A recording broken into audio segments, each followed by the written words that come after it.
गर्मियों की एक तपती दोपहर थी। सूरज आसमान में आग बरसा रहा था। पेड़ पौधे सूख चुके थे, पक्षी उड़ने की ताकत खो बैठे थे। जंगल का हर प्राणी पानी के लिए तड़प रहा था। उसी जंगल में रहती थी एक चालाक लोमड़ी फिन्नी।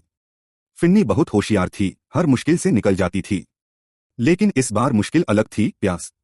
5 दिन से फिन्नी को एक बूंद पानी नहीं मिला था। उसकी आंखें लाल थीं, जीभ सूख गई थी। उसने तय कर लिया, अब चाहे जो हो जाए मैं पानी ढूंढ के रहूंगी। फिन्नी जंगल में भटकते भटकते एक पुराने पेड़ के पास पहुंची। वहां उसे जमीन में दबा एक पुराना चमड़े का थैला मिला।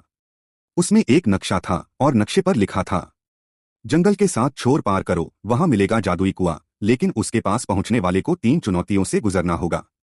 फिन्नी के होंठ सूख रहे थे, लेकिन उसकी आंखों में चमक आ गई।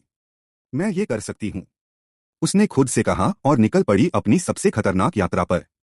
नक्शा उसे ले गया एक काली घाटी की ओर, जहां जमीन पर रेंगते थे जहरीले सांप। बीच में एक पतली रस्सी जैसी लता लटक रही थी, जो घाटी पार करने का एकमात्र रास्ता थी। नीरा ने अपनी पूंछ लपेटी, पेड़ों से संतुलन बनाया और सांस रोककर चलने लगी। एक सांप ने हमला किया, मगर फिन्नी ने पेड़ से एक छाल तोड़कर फेंकी और सांप को भटका दिया। कदम कदम पर मौत थी, लेकिन वो पार निकल गई। दूसरे स्थान पर एक विशाल गुफा थी, जिसके अंदर थे आईने जो हर बार अलग अलग रास्ता दिखाते थे।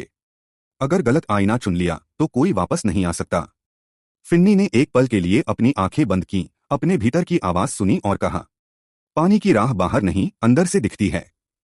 उसने सबसे धुंधला और टूटा हुआ आईना चुना, और जैसे ही उसमें कदम रखा, वो एक रहस्यमय झरने की आवाज सुनने लगी।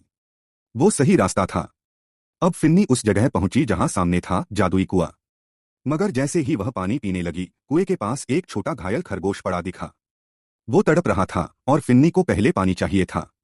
तभी आवाज आई, जिसने खुद से पहले दूसरों की प्यास बुझाई, वही इस कुएं का असली हकदार होगा।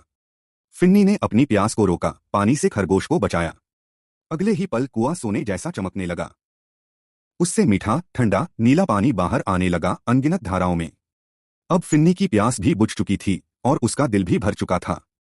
फिन्नी ने कुएं के पानी को जंगल तक पहुंचाने का तरीका खोजा। उसने पेड़ों की टहनियों और गड्ढों से एक नहर बनाई। अब जंगल फिर से हरा भरा था। हर जानवर फिन्नी को देखकर झुकता था। सब उसे कहते थे, ये सिर्फ एक चालाक लोमड़ी नहीं, ये है हमारी पानी वाली देवी फिन्नी। सीख, असली बहादुरी तब होती है जब हम अपनी जरूरत को पीछे रखकर किसी और की मदद करें। चतुराई से ज्यादा जरूरी होती है दया और धैर्य। हर प्यास का हल होता है, बस रास्ता दिल से ढूंढना होता है।